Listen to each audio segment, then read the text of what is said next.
தமிழகம் நேயர்களுக்கு அன்பு வணக்கம். மீண்டும் உங்களை சந்திப்பதில் மிகுந்த மகிழ்ச்சி. இன்றைக்கு நம்மிடையே பொண்டாய் சார் அவர்கள் இணைந்திருக்கிறார். வாருங்கள் நேயர்களை சார்ட்ட பேசலாம். வணக்கம் சார். வணக்கம் டேனியல். RSS தலைவர் மோகன் பகவத் அவர் ஒரு மிக முக்கியமான புத்தக வெளியீட்டு விழாவில் அவருடைய பேச்சு ஒரு பெரிய பேசு பொருளா மாறி இருக்கு. அவர் என்ன சொன்னார்னா, 75 வயதில் இருந்து இருக்கிறவர்கள் அரசியலில் இருந்து விலகிக் கொள்ளணும். இன்னும் சில நாட்களில் நம்முடைய பிரதமர் மோடி அவருக்கு 75 வயசு ஆகுது.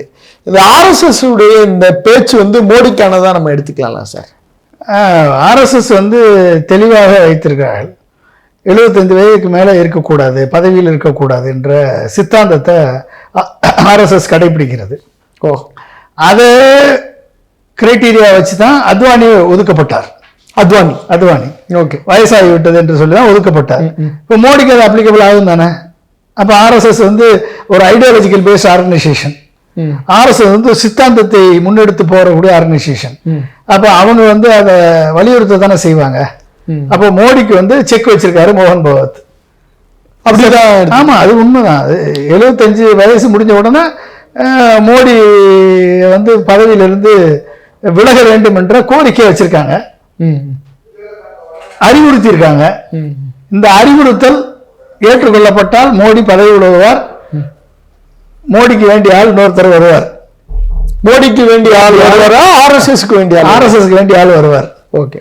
அப்படி இல்லை அப்படின்னா RSS அங்க ஃபெயிலியர் ஆயிடுச்சுன்னு அர்த்தம். மோடி கிட்ட ஃபெயிலியர் ஆயிடுச்சுன்னு அர்த்தம். Okay sir. இப்ப இருக்கிற சூழல் பாத்தீங்கன்னா கிட்டத்தட்ட 10 ஆண்டுகள் அந்த RSS அலுவலகத்திற்கே மோடி போகாம இருந்திருந்தார். RSSக்கும் பிரதமர் மோடி அந்த அமித்ஷா இது ஒரு போர் மாதிரி தான் போயிட்டு இருக்கோம் சார். அதை நம்ம இப்ப வெளியில இருந்து போன எலெக்ஷன்லயே நட்டாவை வச்சே சொல்ல விட்டாங்க. நட்டா RSS காரரு, மோடி RSS காரரு, அமித்ஷா RSSல இருந்து வந்தவங்க தான். ஓகே. நட்டா வச்சே என்ன சொன்னாங்க, நான் இனிமேல் எங்களுக்கு RSS தயவு தேவையில்லை, பிஜேபி சொந்த காலில் நிற்கும் சொன்னாங்களா இல்லையா?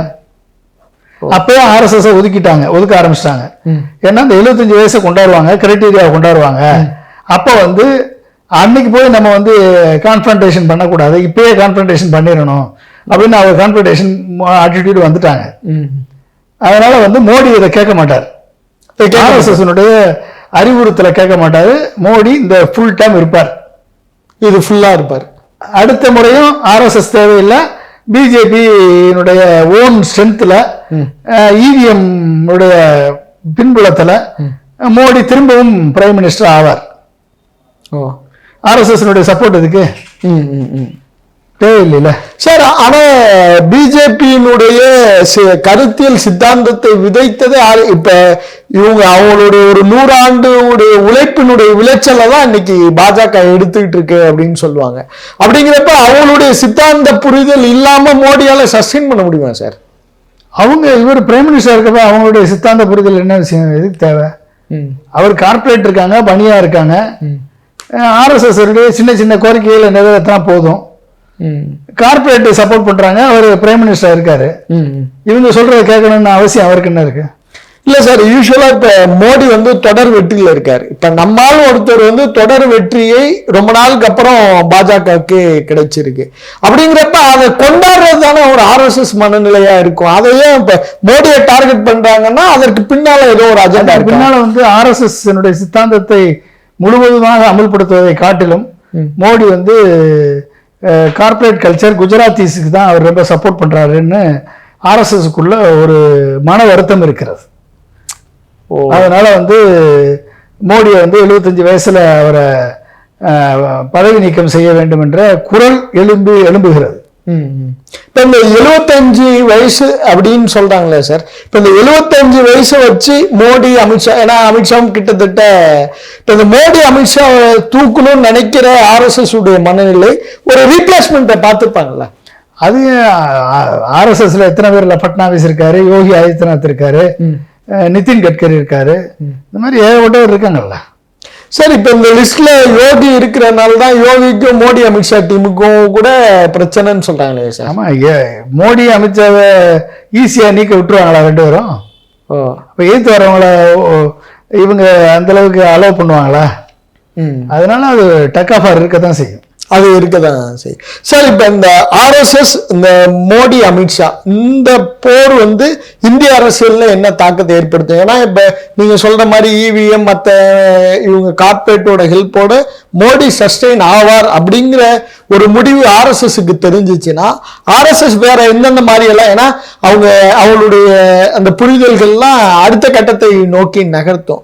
அப்படிங்கிறப்ப அது வந்து நம்ம எப்படி எதிர்பார்க்கலாம்? அது மோடி ஆர்எஸ்எஸ் கட்டளை ஏற்று பதவி விலகல் அப்படின்னா எம்பிக்கள் ஆதரவை வித்ரா பண்ணணும். எம்பிக்கள் வந்து ஆர்எஸ்எஸ் சொல்றதை கேட்பாங்களா மோடி சொல்றதை கேட்பாங்கன்னு தெரியாது. அப்ப எல்லாமே இந்த எம்பிக்களுடைய ஆதரவை வித்ரா பண்ணி அவர் மேல நம்பிக்கையில்லா தீர்மானம் கொண்டு வந்து அடுத்த பிரைம் மினிஸ்டர் எலெக்ஷன் பண்ணணும்னு சொல்லி ஒரு நம்பிக்கையில்லா தீர்மானத்தை கொண்டு வர வேண்டிய சூழல் வரும். அப்ப பிஜேபியே வந்து நம்பிக்கையில்லா தீர்மானத்தை கொண்டு வரதுக்கான முயற்சி எடுக்கும் ஆர்எஸ்எஸ் தூண்டுதலின் பேர்ல. அது இல்ல, அதெல்லாம் கிடையாது, எல்லாமே மோடி கண்ட்ரோல்ல தான் இருக்காங்க 240 எம்பிக்களும் அப்படின்னா ஆர்எஸ்எஸ் ஃபெயிலியர் ஆகும், மோடி ஜெயிப்பாரு, அவ்வளவுதான். ஒண்ணு ஆர்எஸ்எஸ் ஃபெயிலியர் ஆகும், இல்லைன்னா மோடி ஜெயிப்பார், அப்படிதான் அந்த இது போகும். ஆமா. நீங்க தொடர்ந்து இந்திய அரசியலை கவனிப்பவர் என்ற முறையில் உங்கள்ட்ட உரிமையா அந்த கேள்வி என்னால் கேட்க முடியும். இந்த ஆர்எஸ்எஸ் கிட்டத்தட்ட ஒரு 100 ஆண்டுகளுடைய அந்த பயணத்தினுடைய விளைச்சல் தான் இந்த 10 ஆண்டுகள் அப்படின்னு சொல்லுவாங்க. இந்த ஆர்எஸ்எஸ் உடைய பணி சார், ஏன்னா இப்ப அவங்க வந்து கிரவுண்ட் லெவல்ல ஒர்க் பண்றாங்க. இப்ப தமிழகம் எங்க பார்த்தாலும் நுழைய முடியாத இடங்களுக்கெல்லாம் அவங்களுடைய கடின உழைப்பு ஒரு பெரிய ஒரு இதா சொல்லுவாங்க. ஆர்எஸ்எஸ் வந்து எந்த மாதிரியான யுத்திகள் எல்லாம் கையாளுவாங்க சார்? அவங்கள பொறுத்த வரைக்கும் இந்துத்துவா ஸ்டேட்டு, அவங்களுக்கு வந்து கோல்வால்கருடைய சித்தாந்தம் இருக்கு. அப்போ கோல்வால்கர் என்ன எழுதி வச்சிருக்காரோ, இந்து ராஷ்டிரா உருவாக்கணும், அகண்ட பாரதம் உருவாக்கணும், இதுதான் அவங்களுடைய கோல். முஸ்லீம்கள் இருக்கக்கூடாது, கிறிஸ்டின் இருக்கக்கூடாது, சிறுபான்மை மக்கள் இருக்கக்கூடாது, இதுதான் அவங்களுடைய கோல். அப்போ வந்து இந்த ஹிந்துத்துவா, ஹிந்து ராஷ்டிரா, ஒரே நாடு, ஒரே மொழி, ஒரே இதெல்லாம் கொண்டாடும் போதும் இந்தியாவா இருக்காது. அப்ப அந்த நிலைமைக்கு கொண்டு போகணுன்றது ஆர்எஸ்எஸ் சித்தாந்தம். அதுக்கு மோடி இவ்வளவு நாள் சப்போர்ட்டா தான் இருந்தார். அவர் ஓகே, அவங்கள சப்போர்ட் பண்ணிட்டு ஒரே நாடு ஒரே தேர்தல், ஆனா தள்ளி வரும் அப்படின்னாரு, கொஞ்சம் தள்ளி வரும் அப்படின்னாரு. நம்ம இருக்க வரைக்கும் அதை பண்ண வேணாம் அப்படி கொஞ்சம் தள்ளி போட்டுக்கிட்டாரு. அவங்க சித்தாந்தத்தை ஃபாலோ பண்றாரு. ஸோ அவங்கள பொறுத்த வரைக்கும் இந்துத்துவா, வர்ணாசிரம தத்துவம் இதெல்லாம் வந்து அவங்க ஃபாலோ பண்றாங்க. அந்த ஃபாலோ பண்றது வந்து இந்தியாவுக்கு அது ஒத்துவராது. இந்தியா ஒரு செக்யூலர் கண்ட்ரி. அப்ப ஈக்குவாலிட்டி, ஃப்ரெட்டர்னிட்டி அண்ட் வந்து இதெல்லாம் ஃபாலோ பண்ணக்கூடிய கண்ட்ரி இது. அப்ப அந்த செக்யூலர் நேச்சர் இருக்கக்கூடிய நாட்டை போய் யூனிட்டரி ஸ்ட்ரக்சருக்கு கொண்டாந்தா அது வந்து மதத்தை கையில் எடுத்த நாடுகள் அழிந்திருக்கிறது, இனத்தை கையில் எடுத்த நாடுகள் அழிந்திருக்கிறது, அறிவை கையில் எடுத்த நாடுகள் தான் வளர்ந்திருக்கிறது. எனவே வந்து அறிவை கையில் எடுக்கக்கூடிய நாடாகத்தான் இந்திய ஜனநாயகம் மலருமே ஒழிய மதத்தையோ இனத்தையோ ஜாதியோ மொழியையோ கையில் எடுத்து இந்தியா வந்து அழியாது, ஒருபோதும் அழியாது. அதுக்கு தான் அம்பேத்கர் கொடுத்த கான்ஸ்டிடியூஷன் நம்மளுக்கு கைடிங் பிரின்சிபலா இருக்கு. எனவே வந்து இந்தியாவினுடைய ஒற்றுமையை, இந்தியாவினுடைய சகோதரத்துவத்தை, இந்தியாவினுடைய மனிதாபிமானத்தை, இந்தியாவினுடைய மதச்சார்பின்மையை எந்த சக்தியாலும் வீழ்த்த முடியாது என்பது சர்வ நிச்சயம். சார், நீங்க இந்த செக்குலர் பத்தி சொல்லக்குள்ள நீங்கள் அப்துல் கலாமோடு பயணித்தவர், அவருக்கு இது குறித்த பார்வைகள்லாம் இருந்துச்சா சார்? ஆர்எஸ்எஸ் குறித்து இந்த ஒரே நாடு அதை பத்தின நம்பிக்கை எல்லாம் இருக்கு? ஒரே நாடு ஒரே தேர்தலாம் அப்பெல்லாம் கிடையாது. அவர் இருக்கும் போதெல்லாம் அதை பத்தி யோசிக்கல. அவரை பொறுத்த வரைக்கும் தேச வளர்ச்சி தான் முக்கியம்.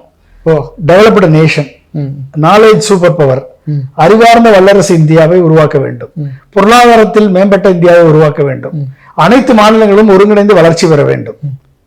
எல்லா மாநிலங்களும் வளர்ச்சி பெற்றால் இந்தியா தானாக வளரும். கல்வி, அறிவு, பகுத்தறிவு இதெல்லாம் வந்து அப்துல் கலாமினுடைய கொள்கை. அந்த கொள்கையை வந்து அதனாலதான் விஷன் 2020 கொடுத்தாரு.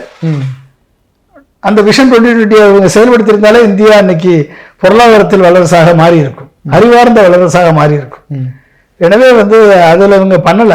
ஏன்னா இப்ப பாஜக உறுப்பினர்களோட ஆதரவோடு தான் கலாம் அவர்கள் குடியரசுத் தலைவரானதா சொல்லுவாங்க.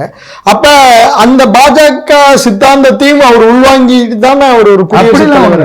அப்படிலாம் அன்னைக்கு வந்து ஃபர்ஸ்ட் ப்ரப்போஸ் பண்ணது முலாயம் சிங் யாதவும் சந்திரபாபு நாயுடு. ஓகே. வாஜ்பாய் வந்து அப்துல் கலாமை வந்து அப்துல் கலாமை சாய்ஸிலே இல்லை. Okay okay. அவருக்கு அலெக்சாண்டரை தான் பிரசிடென்ட் ஆகணுன்ற எண்ணத்தில் இருந்தார். ஆனால் அப்துல் கலாமை ப்ரப்போஸ் பண்ணது முலாயம் சிங் யாதவும் சந்திரபாபு நாயுடு. ஓகே. இவங்க ப்ரப்போஸ் பண்ணி 3 நாள் கழிச்சு தான் வாஜ்பாய் வந்து அப்துல் கலாமை ப்ரப்போஸ் பண்ணலான்ற முடிவுக்கே வந்தார். Okay okay. அந்த முடிவை வந்து பிரமோத் மகாஜன் மூலமா அப்துல் கலாம் கம்யூனிகேட் பண்றாரு. அப்ப நான் அண்ணா யூனிவர்சிட்டியில நானும் அப்துல் கலாம் கூட இருக்கேன். நான் பெங்களூர்ல இருந்து வந்திருக்கேன். Okay okay. கம்யூனிகேட் பண்றாங்க. ஆனா அப்துல் கலாம் உடனே ஏத்துக்கல. நீங்க சொன்னா மட்டும் போதாது, சோனியா காந்தியும் சொல்லணும், எதிர்கட்சியும் சேர்ந்து என்ன வந்து வேட்பாளரா சொன்னீங்கன்னா, யுனானிமஸா சொன்னீங்கன்னா நான் ஏத்துக்கிறேன்னாரு. அப்புறம் வெயிட் பண்ணுங்க. அப்புறம் சோனியா காந்திக்கு வாஜ்பாய் பேசி அப்புறம் சோனியா காந்தி அனௌன்ஸ் பண்ண பிறகுதான் இவர் அக்செப்ட் பண்ணாரு. ஃப்ரம் த பிகினிங், டே 1 அன்னையில இருந்து இவங்க சொல்லுவாங்க 2ஆம் முறை பதவிக்கு அவர் ஆசைப்பட்டார், 2ஆம் முறை நிற்பதற்கு அவர் ஆசைப்பட்டார். அது கிடையவே கிடையாது. அது தவறான அவரை வந்து தவறாக சித்தரிக்கக்கூடிய நிகழ்வு அது. கூட இருக்கிறவங்க சில பேர் வந்து அவர் 2ஆம் முறை பதவிக்கு ஆசைப்பட்டார், கிடையவே கிடையாது. அவர் from the first time Vajpayee சொன்னதுல இருந்து எல்லா நேரமும் அவர் சொன்ன ஒரே வார்த்தை, அதே வார்த்தை தான். என்ன வார்த்தை? ஆளுங்கட்சியும் எதிர்கட்சியும் இணைந்து என்னை ஆதரித்தால் நான் பிரசிடென்ட் பதவியை ஏற்றுக்கொள்கிறேன். இதுதான் வந்து ஃபர்ஸ்ட் டைம் சொன்னாரு. ஓகே. செகண்ட் டைம் அப்ரோச் பண்ணுவோம் அதுதான் சொன்னாரு. தேர்ட் டைம் அப்ரோச் பண்ணுவோம் அதுதான் சொன்னாரு. அவருடைய கொள்கையிலிருந்து மாறல. அவர் ஏதோ பதவி வெறி பிடிச்சது மாதிரி ஒரு சில பேர் வந்து அவர் கூட இருந்தவங்களே சில பேர் சொன்னாங்க. அது தவறு என்பதை நான் இந்த பதிவில் நான் வந்து என்னுடைய ஸ்ட்ராங்கான அப்ஜெக்ஷனை சொல்லி நான் அதை பதிவு பண்றேன். கண்டிப்பா சார். உங்களுடைய இந்த நேரத்திற்கும் வாய்ப்பிற்கும் நன்றி. நன்றி. தேங்க்யூ.